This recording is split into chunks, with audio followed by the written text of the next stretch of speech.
Көп басасыз ба өзіңіз? Көп басам. Көлге барғанда басам. Жаққа келіп, тоға шығып алып басам. Басқан жақшы да, денсаулыққа жақшы. Өткен жұма эле тағы келген екенсіз, интернеттен суреттерден көріп қалдық біз. 6 базар күндері бе, небере чөйрелерді алып алып. Келіп жерден басқанда бастырбай тағы. Алдынан шығып алып, суретке түшіп алайын деп еле. Өшөтіп еле. Мұндай басқандай болбайсың ба, ел көпті. Елдің арасынан.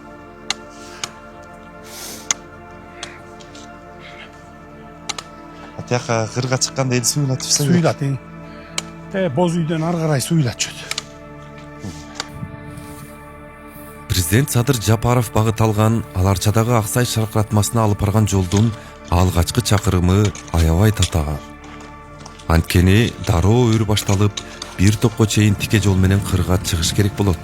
Ошон үчүн даярдыгы жоктор ушул жерден эле кайтып кетишет. Азыр бүгүнкү шаркыратмага чейинки маршруттун татаал жеринен чыгып баратабыз, анан сизден сурайын деген. Саясаттагы жолуңузду, басып өткөн жолуңуз татаал болду деп айтса болобу? Эми барыңар эле билесиңер, өтө татаал болбоду. Жөн эле татаал эмес, өтө татаал болду. Бирок басып өттүк, чыдадык. Акыры жетчү жерге жогорку деңгээлде жеттик. Максатыбызга жеттик десек болот. Максатыбыз ошол жогорку деңгээлге чыгып, анан эл үчүн кызмат кылуу болчу. Мына азыр эл үчүн 5 жылдан бери кызмат кылып атамын. Колдон келишинче. Бир учурда ошол саясий кысым күчөп, бийлөөгө чейин кесиптеп тие баштаган учурда мындай кайтуу ой болдубу сизде ошол саясат? Кандай кайтуу эч бир ойлонгон деле жокмун. Акыры аягына чейин барыш керек деп көгөрүп отуруп, акыры аягына чейин жеттик. Кыйналган, абдан кыйналган учурларда болот ошондой ой. Кайтып кетсек деле болмок. Мисалы түрмөдө жатканда, ата энем балам жоготкон кездерде кайтсак болот эле, бирок кайтууга мындай ниет болбоду да.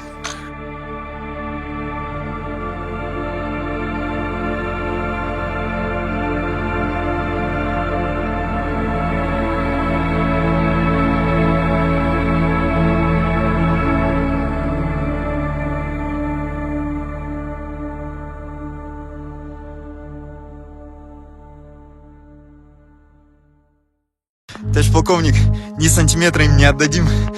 Наши бойцы до конца стоят. Посту жанында кампа күйдү.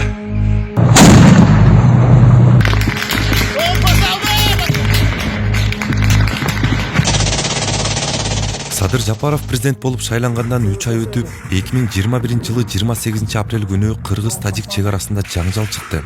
Баткенде 3 күн токтобой курал атылып, чыйынтыгында кошуна жашаган эки өлкө ондогон жарандарынан айрылды. Баткендеги бул окуя президент катары иштеп баштаганына аз эле болгон Садыр Жапаров жана анын командасы үчүн алгачкы чоң сыноо эле. 20-жылдын декабрь айларынан баштап эле мага информация келе баштады. Шайлоодо жүргөн мезгилдерде Баткенге да бардым, Ош Жалалабад баарын кыдырбадым бир республиканы. 10 январда неме болду, шайлоо болду. Мен өттүм, анан кийин инаугурацияны күтүп жатып калдым. Анан 14 январ эсимде, ал убакта бая коргоо министрлиги Таалай Өмүралиев деген эле, анан бая коопсуздук кеңешинин башчысы Мусаев, генерал Мусаев эле.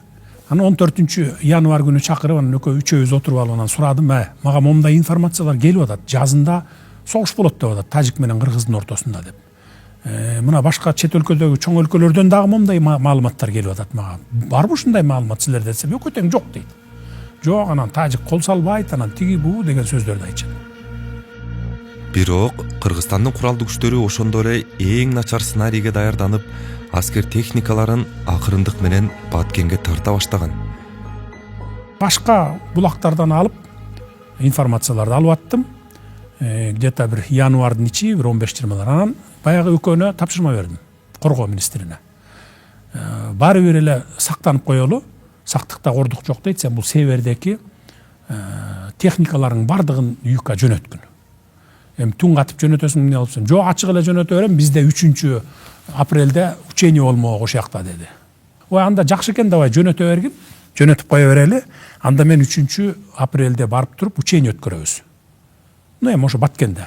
Анан көрөлү деп, бая даярдыгын көрөлү, техникасы кандай экенин көрөлү деп анан айтып жөнөттүм. Баягылар жөнөдү, кетти. Анан кийин 3 апрель күнү мен барып анан Баткенде учение өткөрдүм. Авиа сокку бийиктиктен бутага тик-тик ылдый учуп бараткан учуктарынын мүмкүнчүлүктөрүн карасам 2 вертолетубуз бар экен, болгон учкан 2 вертолетубуз. Калган учпайт экен. Ошол 2 вертолетубуздун дагы бирөөсү эптеп араңжан учуп жүрөт. Танкаларыбыз оталбайт. Оталса жүрбөйт. Жүрсө 2-3 километрден кийин маягып калып токтойт, ушундай да. Анан кийин не кылабыз анан? Эчтекеси жок экен. Кыйраткан бир техникабыз жок. Анан таң көрүп такыр начар турбайбыз, битке минип калган экен армиябыз деп анан кийин унчукпай эле көрүп кыдырып коюп анан кеттим. Анан 29-28 түнү же 29 апрель күнү баягылар анан келди анан кол салды.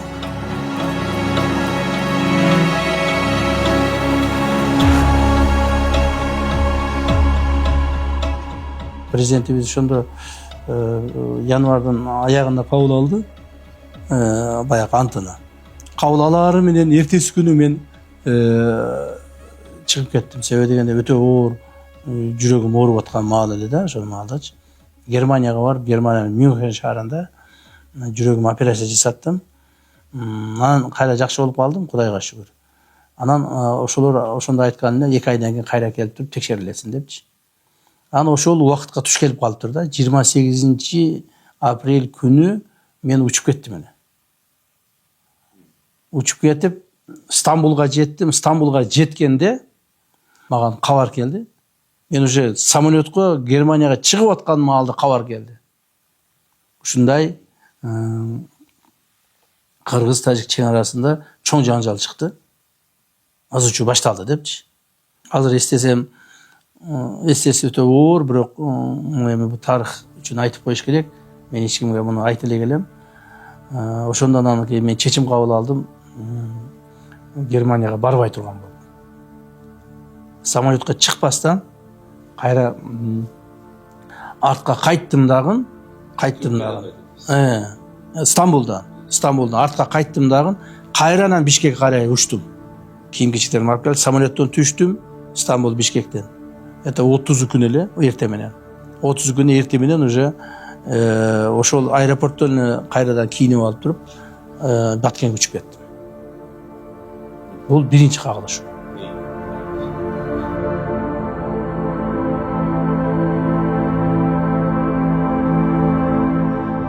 Үч күнгө созулган чек ара чырында Кыргызстандын 36, Тажикстандын 19 жараны курман болуп, эки тараптан тең айылдар өрттөлдү. Бул кошуна жайгашкан эки мамлекеттин ортосундагы эң кандуу чек ара жаңжалы болуп калды.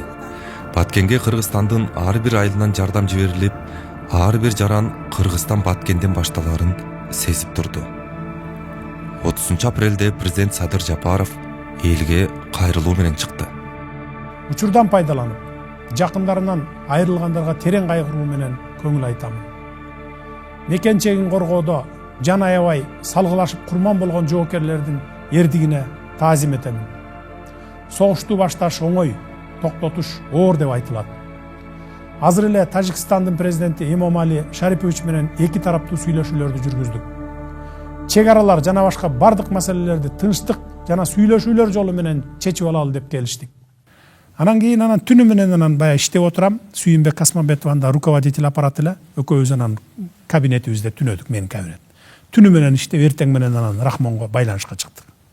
Чыгып анан кийин токтотолу согушту, кел мен барайын саган. Жүзмө-жүз отуруп, анда мен көрүшө электим да аны менен, бара элекмин аяка. Жүзмө-жүз отуруп экөөбүз чечели. Чек араны чечсек болот эми, сен болуптур анда давай токтотолу, сен анда кел мага деди. Тажикстанга, Душанбеге келдим. Рахмонго напакылон баратасың, эмнеге Душанбеге барып чечесиң, Ташкентте чеч, Астанада чеччи, Москвада жолук дешпедиби? Ошол жакта жолуккула деп. А мага чек ара чечишим керек. Мага жакындарым айткандар да болду. Элдердин баары нааразы, рейтингиң түшүп кетет. А мага рейтинг биринчи очередде эмес, мага чек араны чечиш. Анткени жаш балдарыбыз өлүп атат. 20-22 жаштагы, 18 жаштагы балдарыбыз өлүп атпайбы, армияга барган балдар. Ошолордун убалы маган көбүрөөк биринчи очередке койдум да кезекке. Баткендеги кырдаал турук ташып калганда Садыр Жапаров Тажикстанга барат деген жаңылыкты күйүтүп басыла элек кыргызстандыктар бир беткей сын менен кабыл алды. Жада калса, президенттин бул сапары боюнча бийликтин өзүндө да талаш жүргөн.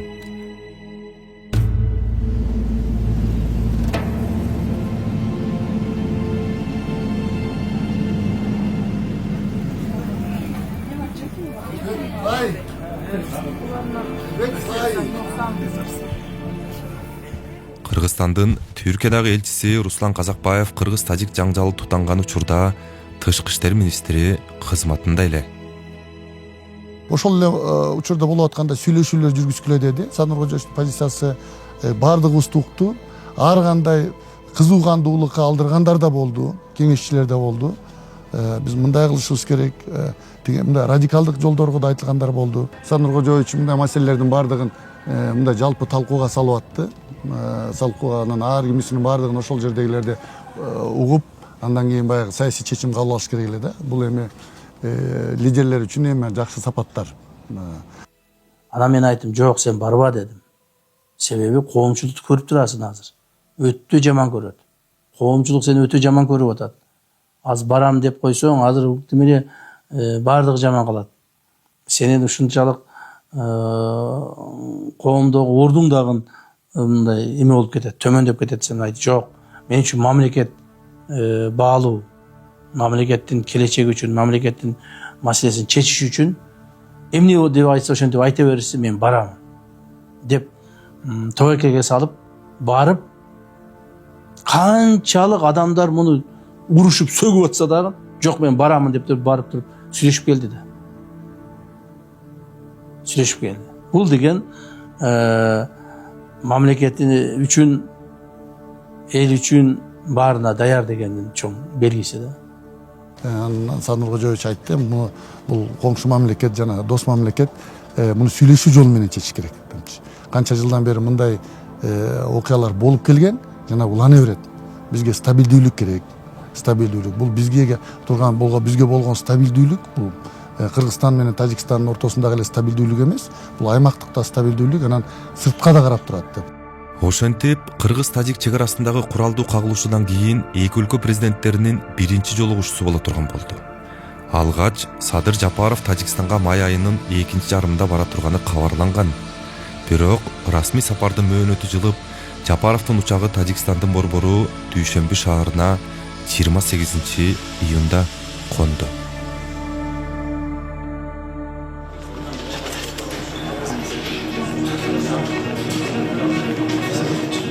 Трагические события 28 апреля текущего года стали днями тяжелых испытаний, исторических испытаний и скорби. Хочу особо отметить, что обе стороны впредь не должны допустить повторения вооруженного столкновения. Таджикистан и Кыргызстан конструктивно взаимодействуют на многосторонней основе. Готовы обсудить с вами состояние и перспективы всего комплекса наших взаимоотношений. Барып кондум, эртеси эртең менен анан кийин экөөбүз анан 10 саат отуруп эчтеке чече алган жокпуз. Бир кабинетте ошо жерде 10 саат отурдук. Ары тартыштык, бери тартыштык. Жок, мен айтканга көнбөйт, ал мен аган айтканга көнбөйт. Ошондон эки комиссия иштеп атат эшикте, 3 адамдан 6 адам.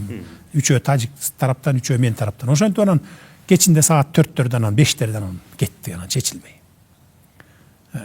Көзүм жетти, анткени алар аябай күчтүү экен армиясы.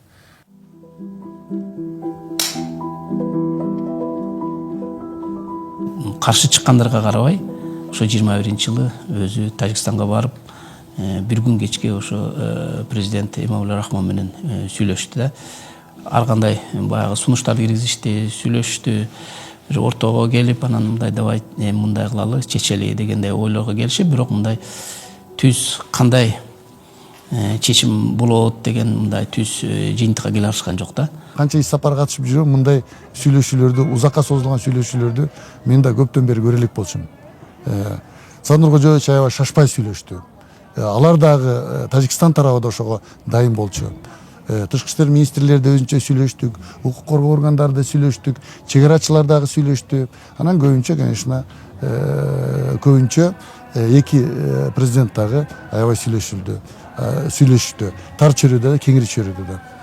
Биздин пикир келишпестиктер көп болчу. Эми биз дээрлик 100 жылдык ар түрдүү документтердин негизинде талаш тартыш болуп келген. Ушу 33 жылдын ичинде 100 жылдык бир кылым мурунку архивдеги документтерден ушул күнгө чейин. Президенттин дүйшөмбүгө болгон сапары кыргыз-тажик чек арасы оңой менен чечилбей турганын дагы бир жолу далилдегендей болду. Кыргыз бийлиги тынчтыкты кагалап, ошол эле учурда армияны күчтөш керек экенин жакшы түшүнүп турду.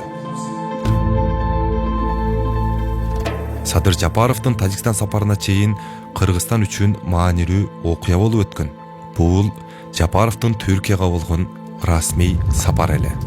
Ага даярдык чек ара жаңжалынан кийин эле башталган. Рахмат.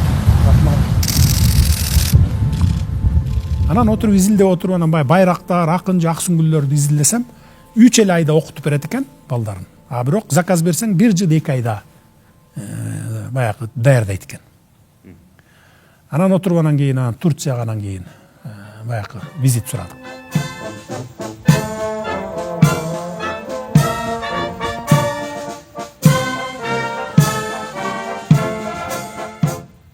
Баягы 2016 жылы Атамбаев катуу таарынтып койгон экен. Кыргыздар үчүн жапкыла тарых барагын деп жаап коюптур. Барып анан кийин жибитип, анан кийин Эрдоган мырза эми бир кыргызга таарынып сен 7 миллион кыргызды жерибе да. 70 миллион түрк барсыңар, бир түрккө таарынып мен 70 миллион түрктү диги тарых барагын жапкыла мен уже бүттү катташпайм деп койсом туура болобу? Сен туура айтасың деп эле анан учактап эле жакшы болот экенсиң, кел экөөбүз кайра. Анан айтты, тарых барагын кайрадан ачкыла Кыргызстанга, жаңы тарых барагын ачкыла деп. Баягыны жибитип, макул кылып анан бир комплект байрактарды алып келдик. 60 баланы солдаттарыбызды жиберип 3 айдан 6 айда окутуп алдык. Садыр Кожоевич ошо барганда аларга түшүндүрүп берди. Эми биз силерден жардам сурайбыз. Бирок биз силерден алган курал жаракты сатып алабыз. Биз силерден бекер сураган жокпуз. Бардыгын убагында төлөп, убагында сатып алдык. Экинчиден биз айттык, алган куралдар биз өзүбүздүн баягы коргонуу үчүн эле колдонулат. Бирөөнө кол салбайбыз.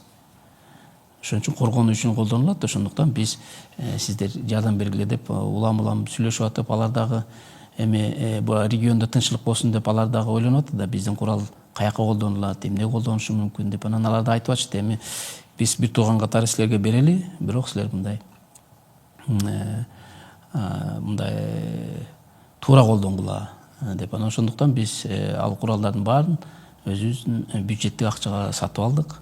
Бул ошол биздин аймактагы баягы коопсуздугубузга шек келтире турган баардык чакырууларга бир чоң сигнал болду да. Сигнал болду айтат элем. Бул дагы мен ойлойм стратегиялык жактан аябай туура иш болду. 2021 жылы декабрь айында Кыргызстан байрактар учкучсуз учагын сатып алып, УКМКнын чек ара кызматына берилди. Байрактарга чейин, андан кийин да башка аскер техникалары да сатылып алынган.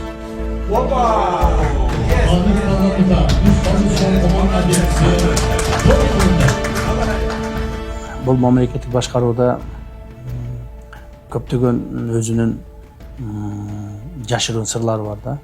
Баарын айта берсең да болбойт. Мен баарын тизмелеп айтып берүүгө мүмкүнчүлүгүм бар. Себеби ошонун баардыгы эс акылымда турат да. Бирок анын баарын айта албайм. Кайсы маалда кантип чечилди, аны айтыш кыйын. Бирок бир негизги маселе болду. Садыр Кожоевич айтты, биз куралдуу күчтөрүбүздү күчтөнтпөсөк болбойт. Баардык күч аракетибизди, мүмкүнчүлүгүбүздү эл аралык дипломатияны, экономикалык мүмкүнчүлүгүбүздү баарын ошого таштап туруп, ошону күчтөнтөйлү деп аракет кылды да. Бул бир эле Турцияга барганда же башкада эмес, көптөгөн мамлекеттер менен ар түрдүү деңгээлдеги сүйлөшүүлөр жүрдү. Конечно, бул жерде негизги маселени президентибиз ошол башка мамлекеттин лидерлери менен чечти да.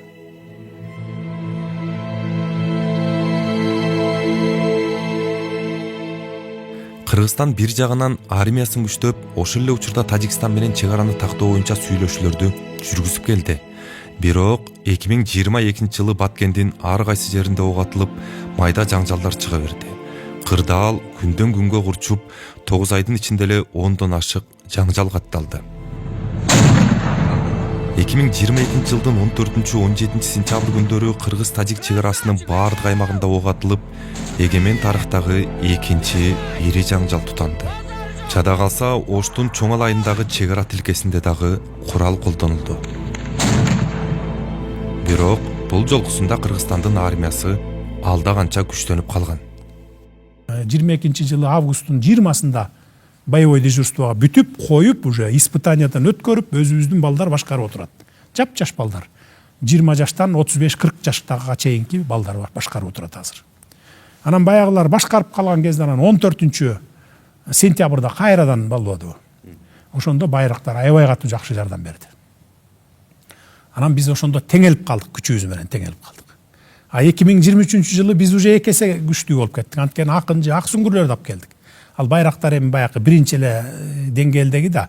Анан ак сүңгүрү экинчи, анан акынчысы уже эң акыркы үлгүдөгү техника бул. Эми бардык операциялар жасайт да. Бизде мына азыр Кыргызстандын территориясын абадан ошолор баягы күзөтүп, карап турат 24 саат бою. Анан ошондон кийин анан эми баягы тил табышыш да жеңил болду. Эки куралдуу кагылышуудан кийин кыргызстандыктарга кыргыз-тажик чек арасы дагы узак жылдар бою чечилбей тургандай, Баткенде толугу менен тынчтык орнобой калчудай сезилген. Бактыга жараша кошуна жайгашкан эки мамлекеттин мамилеси акырындык менен жылый баштады. Биринчи шагты мен жасадым, албетте баягы жаш катары, себеби дегенде булар эми 30 жылдан бери президент болуп калган, өзлөрү баягы мындай бир анан кийин анан коем мен эми ондон дагы чыгып туруп аны аябай катуу айтпадымбы? Кой деп анан кийин бир саммиттерде жолугушкан жерлерде анан кийин келиңиз эми отуруп сүйлөшөлү деп, биринчисинде сүйлөшпөйм деп ушинтти игнорировать этти. Анан экинчисинде анан жибиди. Жибип анан келиңиз эми сүйлөшөлү деп. Анан ал жибигенине дагы мен айтып коюшум керек, сөзсүз түрдө Шавкат Миромонович Мирзиёевдин дагы эмгеги бар, зор.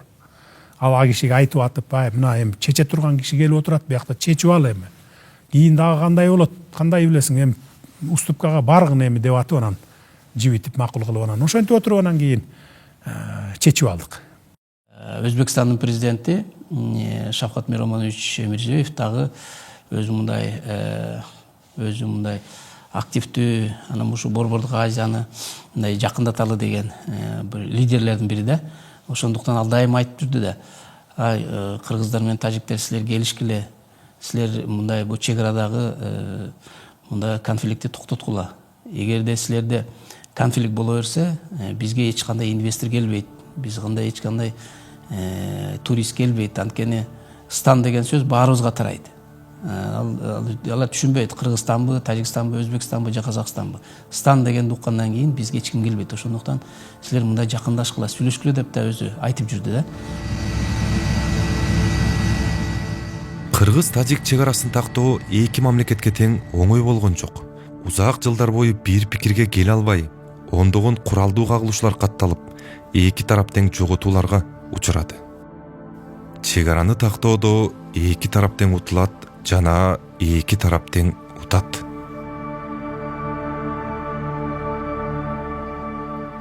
Кыргызстан менен Тажикстандын ортосундагы мамлекеттик чек аранын узундугу 1006 чакырым. Анын 519 чакырымы 2011 жылга чейин эле такталган.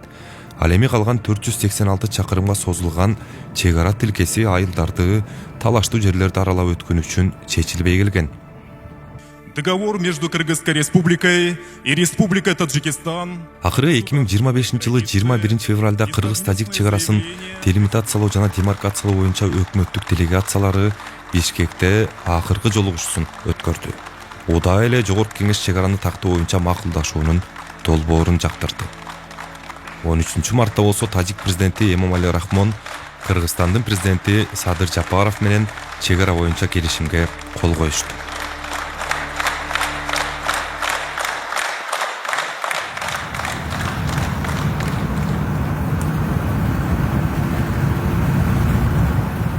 Мен чек ара жаңжалын чагылдыруу үчүн 2021-2022 жылдары Баткенде 2 айдан ашык жүргөм. Куралдуу кагылышуу учурунда талкаланган айылдарды, баласынан айрылган ата-эне, жетим жесир калган үй бүлөнү да көрдүм. Баткендиктер чек ара тынчыбай турган 1 жылдын ичинде көп кыйынчылыктарды башынан кечирди. Мен алардын кайратына дайыма суктанчумун. Саламатсызбы. Жайлоор. Үйдүн ичинде.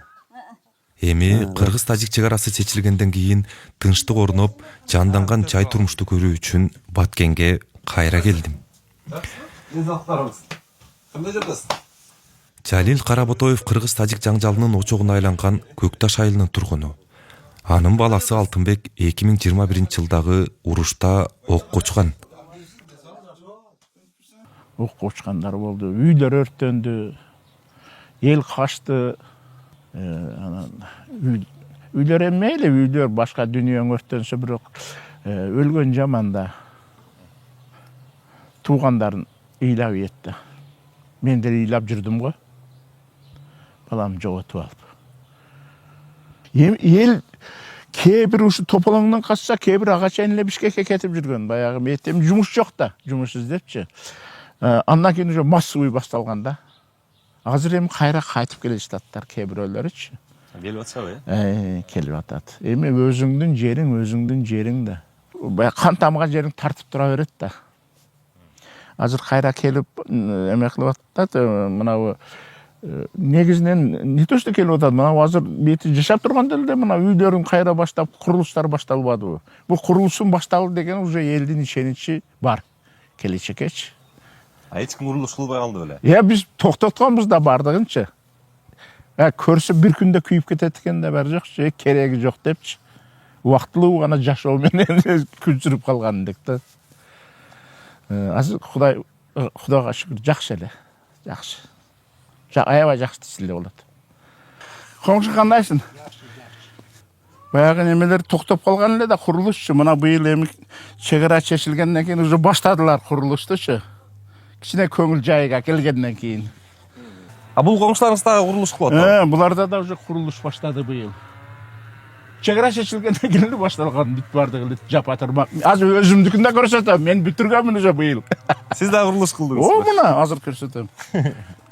Эми бар токтоп турганда курулушу да башкасы дагы. Курулуш эмес, жашоо токтойн деп калды. Курулушта айтасыз. Курулуш үйрүндө. Мына мен үйдөн канча 10 метр болобу? Мына чек ара уже малды өтө албайт да мындан, адам эмес. Алардыкы мамычалары мына келиптир. Эми жакында бүтүрүшөт калар деле. Көкташ айылында кыргыз-тажик үйлөрү шахматтык түрдө жайгашып, ушундан улам кыргыз-тажик ортосунда жаңжал көп тутанып келген. Чек ара келишимине ылайык Көкташта жашаган тажик жарандары толугу менен көчүп кетти. Бул жерден Тажикстандын бир айылы же болбосо 150дөн ашык үй Кыргызстанга өттү. Азыр Көкташ толугу менен кыргыз айылы болуп калган. Ушул жакта тажиктер жашап жүргөн. Азыр бул жерде эч ким жок. Көчүп кеткен. Биз тарап өкмөттөр эки тараптуу комиссия кабыл алган үйлөрдүн баарысын. Тербай иштегенде 2014-жылы окууну аяктап, Бишкек аскердик окуу жайына тапшыргам ошол. 2018-жылы аяктап, 2018-ден бери чек ара кызматында иштеп келем. Демек, мына акыркы уруштардын баарына өзүңүз күбө болгон. Ооба, күбө болгом. Эмне дейсиң азыр ушундан кийин, ушул окуялардан кийин азыр чек аранын чечилип атканы? Чек аранын чечилгени бул бизге жакшы болду. Элге деле баарына зым тартылып, тынч жашоо мындан ары. Мурдагыдай ызы чуу болбойт эми. Өзүбүздүн белгиленген чек арабыз бар. Мурда чек ара белгиленген эмес болчу. талаш болуп, сеники меники болуп. Азыр эми чек ара белгиленип, зымдар тартылып, баары жакшы болуп калды. Мурдагыдай эми эч качан ызчуу болбойт. Биз деле чек арачылар өзүбүздүн белгилеген аймактарыбыз бар. Зым тартылган, ошо зым менен чек араны кайтарабыз.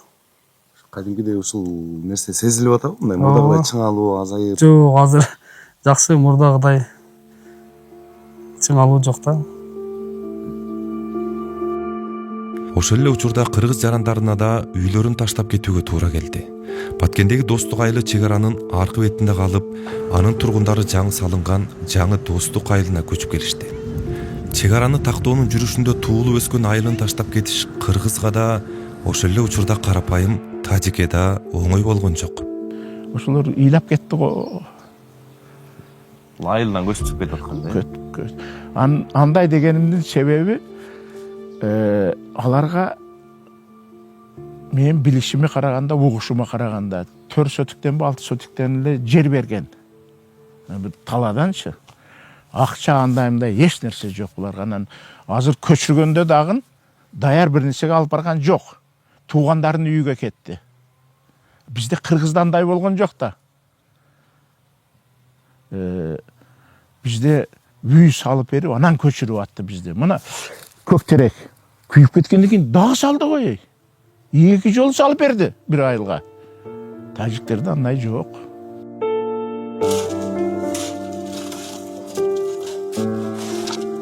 Кыргыз-тажик чек арасындагы адам колу жеткен жердин баардыгына зым тартылып, процесс соңуна чыгып калды. Бул солдаттар мындан 3-4 жыл мурун колуна курал кармап, ок атып жүргөн болсо, эми Баткендин аскалуу тоолоруна зым тартуу менен алек. Асман көктө чалкыган, жериң сонун алатон, ата журту акылман, элиң сонун алатон, аркар кулжа жайнаган,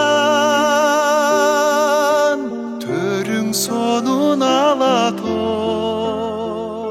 Ошентип, Кыргызстан менен Тажикстан ондогон жылдардан кийин чек арасын тактады. Ага чейин эки мамлекет адамдык, экономикалык жоготууларга туш болду.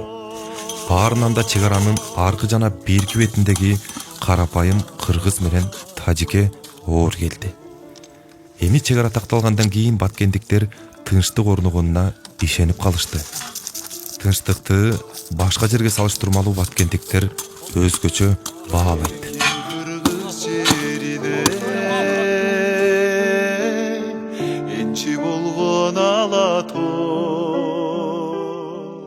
Бул жер чоң бир комплекс болот окшойт да. Мен көптөн бери келе элем бияка. Бул жер ошол афреймдерди салышып, ар жагында тетинде 5 жылдыздуу отель салынып атат. Дет ар жагында 5 жылдыздуу отель болот. Бул жерге тияктан канат менен чыкса болот окшойт. Канат менен деген эт жерден түз эле келет. Деген эт түз келип эт жерден чыгат. Канатный дороганы берки эмес ушул. А жерден түшүп жөө эле басып келет бияка. Элдер. Бияктын баары бүткөндөн кийин монун баары жайылат. Тегизделет. Бияка чөптөр себилет. Кайра жашылданып калат монун баары. Мояктын баары жашылданат.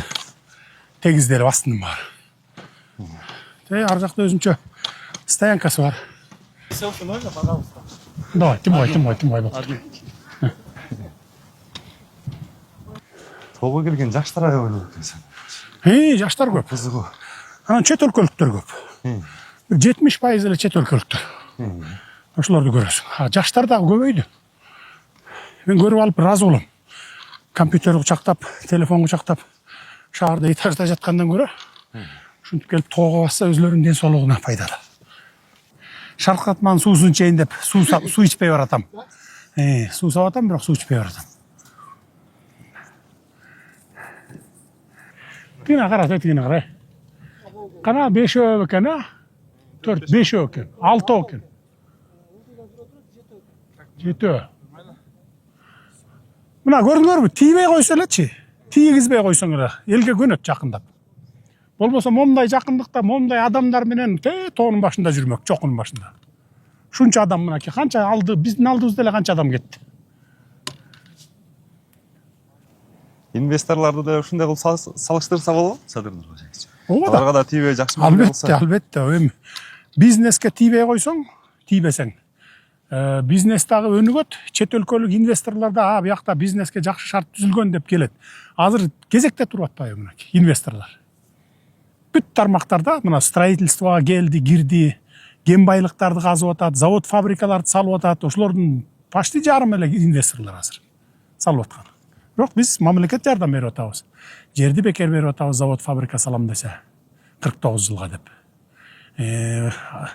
Баягы мүмкүнчүлүктөрдөн өкмөттүн кандай мүмкүнчүлүгү бар? Мисалы өкмөт баягы налогтордон бошото турган жакта бар да, алардын баарын бошотуп баягы инвестициялык соглашение деп туруп, келишим деп туруп, ошолордон бошотуп берип атабыз.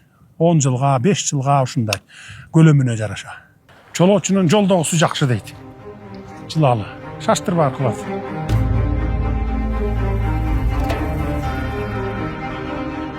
Кыргызстандын Өзбекстан менен да чек арасы такталбай, бул маселе эки мамлекеттин мамилесине да таасир этип келген.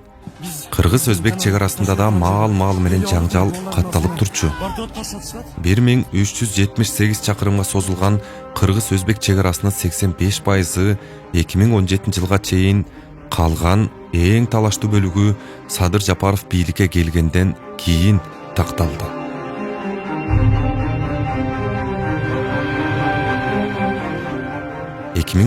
жылы март айында Садыр Жапаров Өзбекстанга мамлекеттик сапар менен барып, чек ара боюнча сүйлөшүүлөр башталган.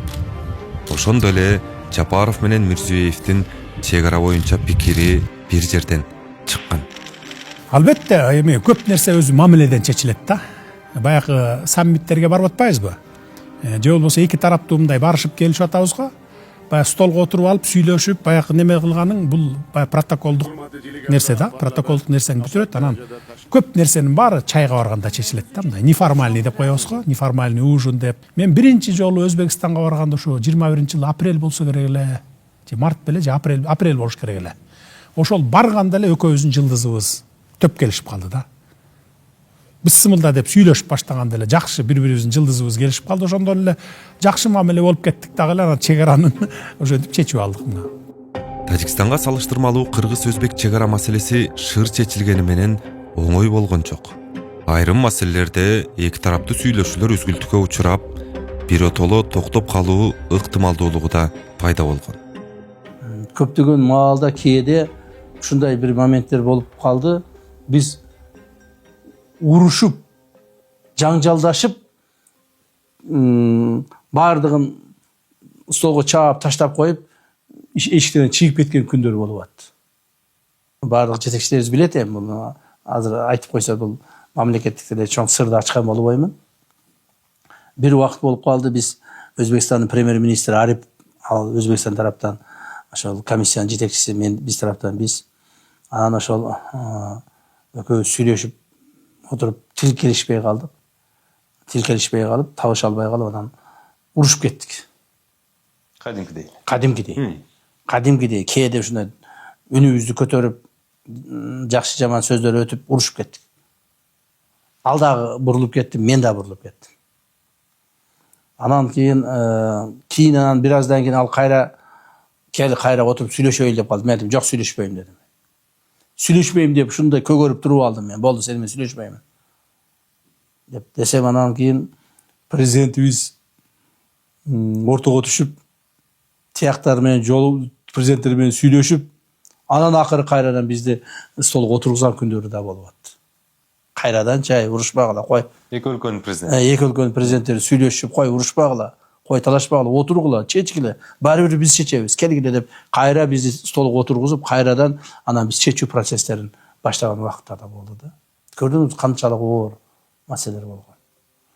Ал эми бул жакта турган адамга бул жөн эле чечилип калгандай болуп көрүнө берет да. Бирок негизги маселе ошол биздин чек араларыбызды чечип алдык. Мамлекетибиз өзү юридикалык жактан эгемендүүлүккө ээ болду. Эми мындан ары Кудай буйрса чоң жаңжалдар чыкпайт. Кыргыз-Өзбек чек арасы боюнча келишимдин долбоорун Жогорку Кеңеш 2022 жылы ноябрь айында кабыл алып, 2023 январда Бишкекте Кыргызстандын президенти Садыр Жапаров менен Өзбекстандын президенти Шавкат Мирзиеев ратификациялоо грамоталарын алмашты.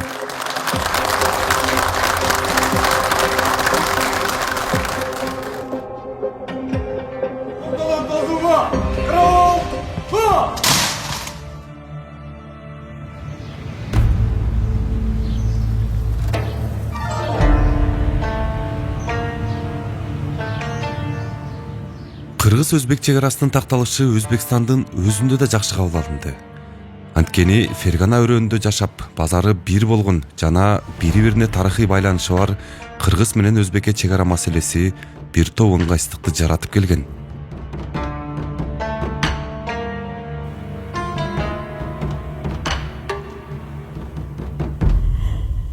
А ведь, как вам известно, Кыргызстан... Сиздерге белгилүү болгондой, иш жүзүндө Өзбекстандын региондо бир гана Кыргызстан менен чек арасы тактала элек болчу. Чек ара келишими жетишилбеген жалгыз өлкө эле. Биздин мамиледеги бир жыл мурун болгон ачылыш же болбосо чек ара боюнча келишимге кол коюлушу көп нерсеге чекит койду. Тагыраагы чек ара боюнча талаш тартыш, карама каршылыгыбызга чекит койду. Биздин лидерлер урматтуу Шавкат Мирамонович жана урматтуу Садыр Нуркожоевич чек ара келишиминин түзүлүшүндө негизги жана тарыхый ролду аткарышты. Ключевую историческую роль в заключении этого договора о границе.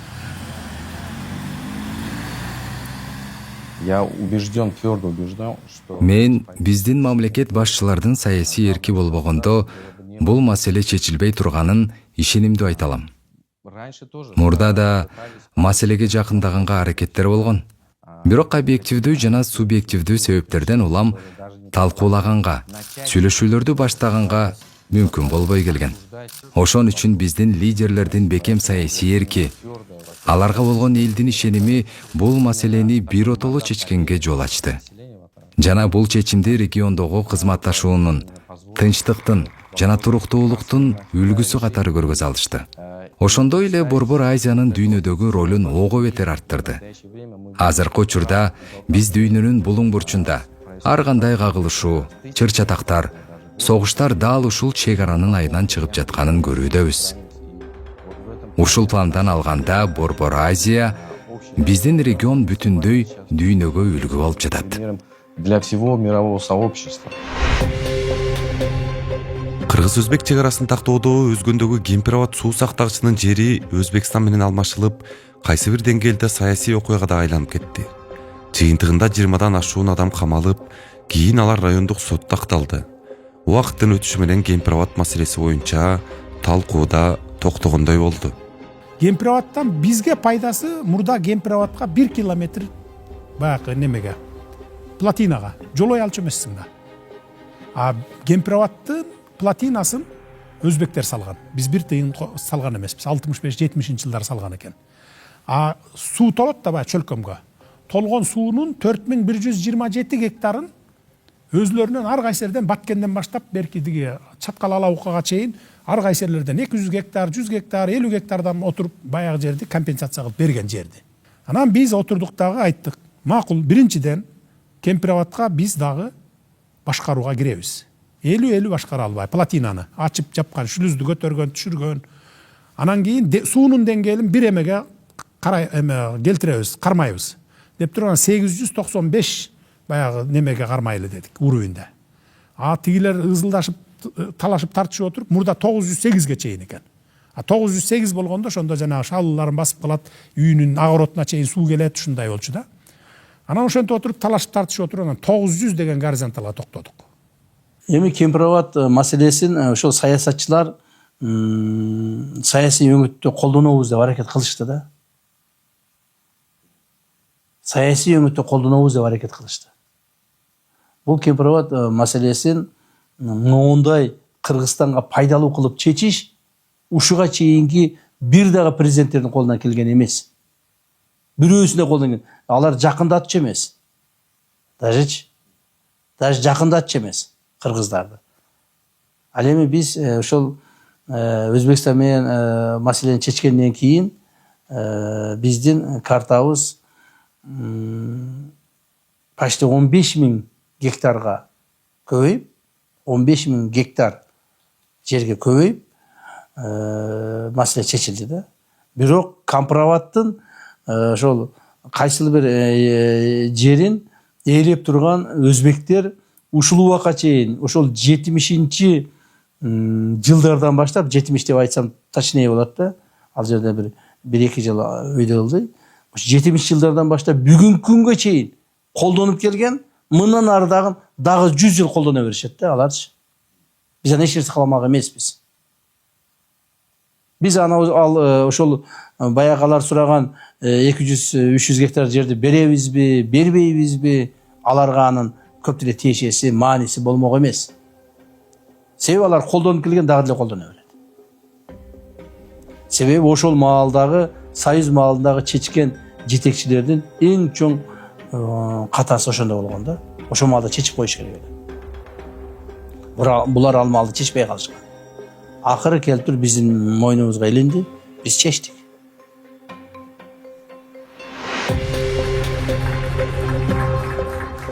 жылы 31 мартта Кыргызстандын, Өзбекстандын жана Тажикстандын президенттери Садыр Жапаров, Шавкат Мирзиеев, Эмомали Рахмон Кожент шаарында жолугушту. Бул бир гана 3 өлкө үчүн эмес, жалпы Борбор Азия чөлкөмү үчүн маанилүү дата болуп калды. Анткени президенттер үч өлкөнүн мамлекеттик чегараларынын кесилишкен чекти жөнүндө келишимге жана төөлүк достук жөнүндө Кожент декларациясына кол коюшту.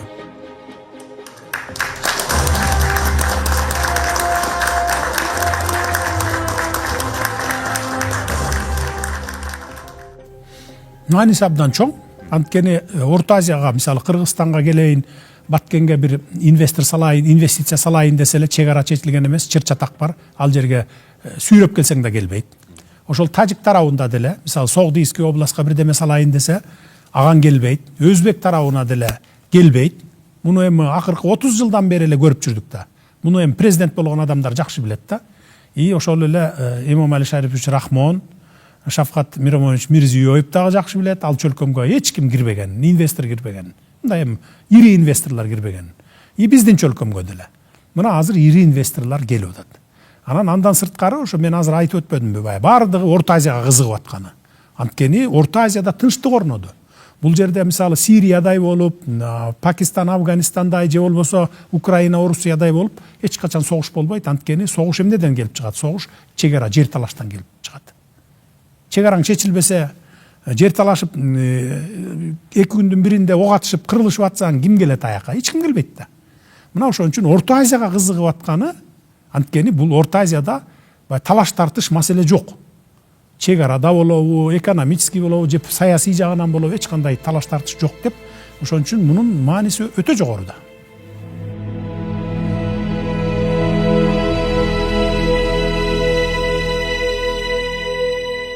Ошентип Кыргызстан, Өзбекстан жана Тажикстан эгемендик алгандан бери чечилбей келип, чыгыр-чадактын негизги улагы болуп калган чек ара маселесине чекит коюшту.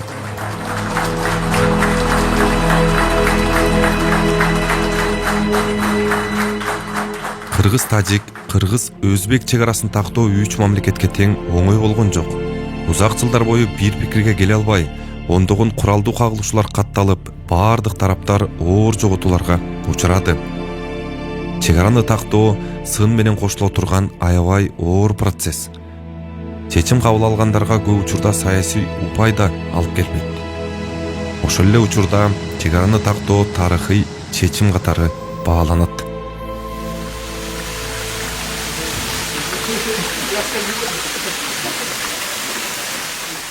Чарчап келген билинбей калат да бул жерге суу ичкенде. Атайылды жактан бери суу ичпеген күчтөрдөн чейин. Насага байланыштуу болот сурап коеюн деп атам. Анан мен сиздин 4 жыл мурдагы жаңы кызматка киришип атканда сүрөтүңүздү карап, азыркыга салыштырсам чачыңызды кичине агаралаптыр да. Кичине маселе көп эле агарап атты. Мен өзүм дагы салыштырамын. Эл түйшүгү түрмөдөн канчалык оор экен деп ошону сурайын деп атпаймынбы? Оор. Түрмөдөн жаңы чыккан кезимде жап-жаш бала экем. Чачтарым капкара, бети башым баары бириш баспаган. Анан өзүм да карап, жап-жаш бойдон экем дейм да. баягы депутаттардын алдына, элдин алдына чыгып аткан эмелер, видеолорум бар го. Өзүм да кээде архивди карап туруп анан кийин салыштырам мен дагы. 5 жылда аябай карып кетиптирмин депчи. Бырыш баскан, чач агарган, анан өзүм да карып кеткеним көрүнүп турат да. Элдин түйшүгү өтө жооптуу да бул. Өтө чоң нерсе да, жоопкерчилик. Эгерде баягы мурдакы президенттерди деп сындагандай болбойм, бирок бир экөө болду. Алар окшоп баягы санаң тыныч жатып алсаң, бул президенттик кызмат укмуш жакшы кызмат экен. Жыргалыңыз баары бар, тамак ашың даяр, кийимиңди даярдап берет, только иштешиң керек, чыгышың керек, башка болушун. Анан иштебей жыргап жатып алсаң деле боло берет экен да булчу. А бирок анда экономика өспөйт, ишиң жылбайт, ички тышкы саясатың ылдый карай кургуйлаган бойдон кирип кетет. Анан өлкөнүн ичинде экономика өспөсө, элиң тынч болбосо, аса кандай бийликтин эмне кереги бар?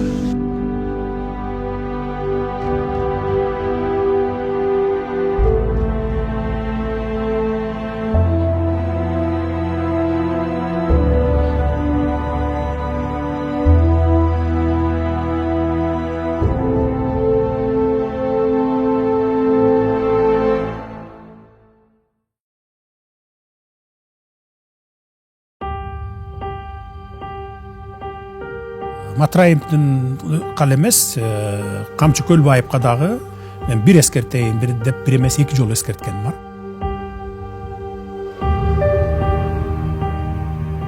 Керек болсо президент үчүн дагы оңой болбогонун мен кийин түшүндүм. Эгер сен ушул бойдон азыр кете бере турган болсоң, эртең бийликти дагы оодарып салышы мүмкүн деп.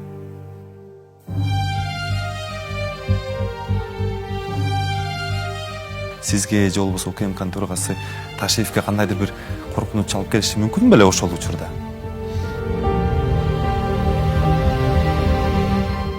Мурдакы 100 миллиард ар кимдин чөнтөгүнө тарап жүргөн да акча.